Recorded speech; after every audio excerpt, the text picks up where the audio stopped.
A violência está fora de controle no Brasil. Vocês sabem bem, vocês moram aí, vocês sabem que é muito perigoso andar nas grandes cidades brasileiras, que as coisas estão fora do controle, e o Brasil, em números absolutos de homicídios, é um dos líderes mundiais, é um dos países onde mais se mata pessoas com armas de fogo no mundo. Então o negócio realmente está fora de controle. E o que você percebe, tanto no Brasil quanto nesses outros países, é que os políticos demagogos, os políticos populistas martelam a tecla da violência, do medo, da repressão para angariar votos. É o que ocorre no Brasil, mas também é o que ocorre no México e em outros países da América Latina. A gente tende a pensar nessa violência no Brasil como se fosse algo isolado, um fenômeno isolado, mas não é. Praticamente a América Latina inteira sofre com essa violência, com esses altos índices de homicídio, que é algo completamente anômalo em relação ao mundo. A América Latina representa apenas 8% da população mundial, enquanto tem 33% de todos os homicídios do mundo. Então realmente é algo dessa sub-região e que tem um histórico. Então o que eu quero fazer com vocês hoje é tentar compreender como é que a gente chegou nesse estágio, como é que o Brasil passou de um país relativamente seguro para um país caótico, onde a violência manda. Muitas pessoas pensam que tinha a ver com a ditadura militar, que durante o período da ditadura havia repressão, havia ordem, havia lei, então não havia criminalidade. Mas na verdade essa é uma história parcial, essa é uma parte do cenário, não tem tanto a ver com o panorama geral. O que aconteceu que foi no final dos anos 70 para os anos 80, houve uma série de fatores que contribuíram para essa explosão da violência. São várias causas, não é apenas uma causa. Vamos começar com a primeira delas. A primeira delas é que, naturalmente, houve um crescimento da população. Você pode ver nesse gráfico aqui que em 1980 havia 120 milhões de habitantes e em 2010 havia 190 milhões de brasileiros. Ou seja, no intervalo de 30 anos, a população aumentou em 100 milhões de pessoas. Isso é muita gente e é evidente que você também vai ver esses números refletidos nos homicídios. Se havia um número X de homicídios em 1980, no mínimo que vai haver é o dobro em 2010. Mas os índices cresceram muito mais do que isso, na verdade. Além desse crescimento demográfico, o que houve foi o êxodo rural. Em 1970 você tinha quase 50% da população brasileira no campo e outra metade nas cidades.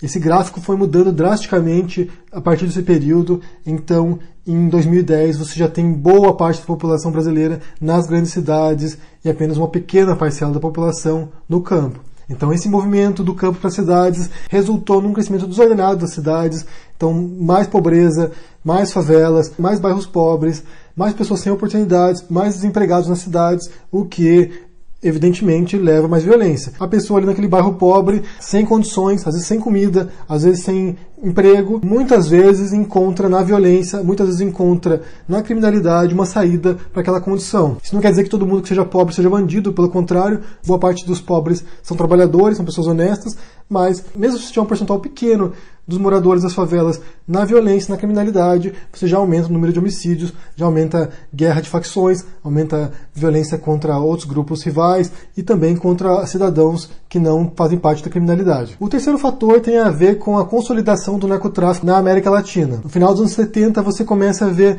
vários grupos se formando nos países periféricos da América Latina, no Peru, na Colômbia, e eles rapidamente conquistam grande poder, tanto social, atraindo a população para o lado deles, quanto político. Por exemplo, na Colômbia você vê o caso do Pablo Escobar, que se envolveu com a política e era alguém muito influente, que comprava juízes, comprava policiais, comprava políticos, e muito dinheiro rolou por causa disso, principalmente enviando drogas para os Estados Unidos, que é o maior país consumidor de drogas do mundo, mas também o Brasil entra na rota do narcotráfico, o Brasil passa a ser o caminho para a Europa. Então a droga passava pelo Brasil, pelo Porto de Santos ou do Rio de Janeiro, em direção à Europa. Nos anos 80 foi o ano da cocaína, então a droga se valorizou radicalmente, o narcotráfico se tornou um estado paralelo praticamente, com grande influência, com grande poder, e isso também acirrou as guerras de facções e também a violência urbana por causa das drogas, por causa dos usuários e também por latrocínios. Ainda nesse submundo da criminalidade, nesse mesmo período, se vê a consolidação de facções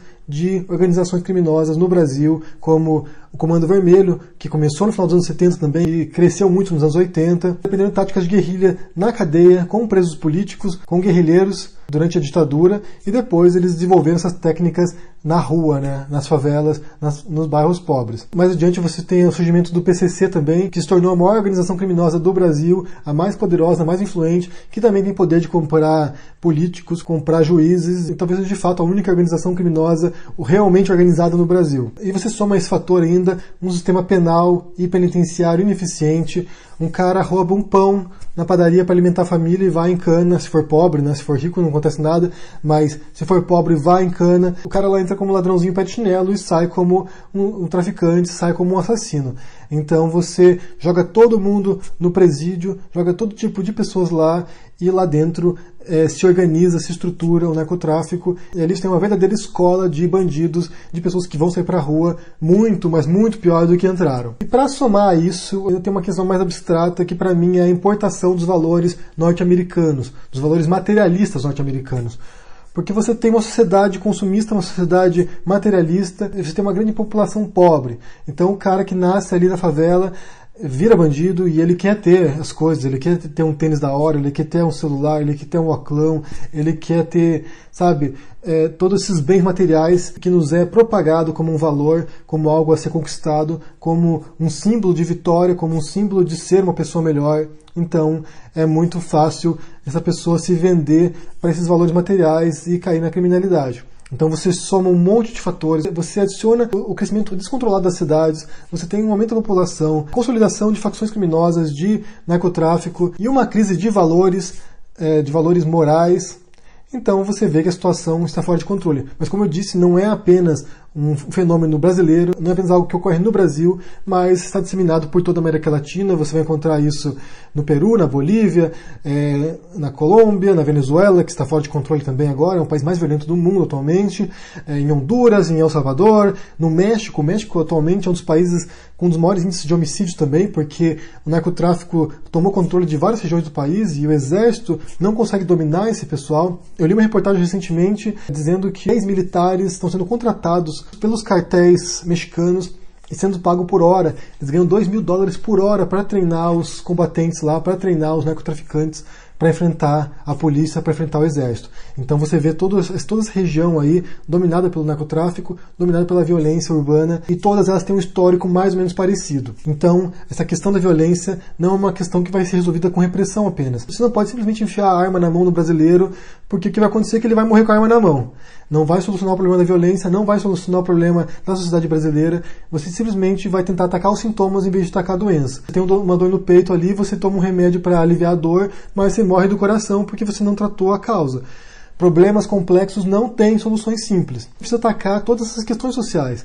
Se você não tentar dar uma vida de qualidade para as pessoas em bairros pobres, em favelas, se você não tentar dar oportunidade para elas, tentar dar perspectivas de vida para elas, para que elas não vejam uma saída na criminalidade, busquem trabalhos honestos, se você não tentar combater o narcotráfico na região, isso depende de um esforço entre os países da região para combater essas facções, para combater essas organizações. Se não houver inteligência para investigar as organizações criminosas no Brasil, se não houver uma alteração no sistema judiciário e no sistema penitenciário para evitar que pessoas que têm crimes menores estejam juntas com assassinos, com narcotraficantes, com líderes de facções, você dificilmente vai alterar alguma coisa no Brasil. Você vai matar um monte de gente, vai matar um monte de bandido, vai matar um monte de gente inocente nisso e não vai solucionar nada. A violência vai continuar aumentando, vai continuar sendo perigoso aí, sem nenhum tipo de solução. Então vocês precisam de alguém aí, de políticos e de representantes que resolvam apresentar propostas para atacar as bases desse problema. Aumentar a repressão é necessário porque é um caso de calamidade, um caso emergencial, mas se você não atacar as bases disso aí,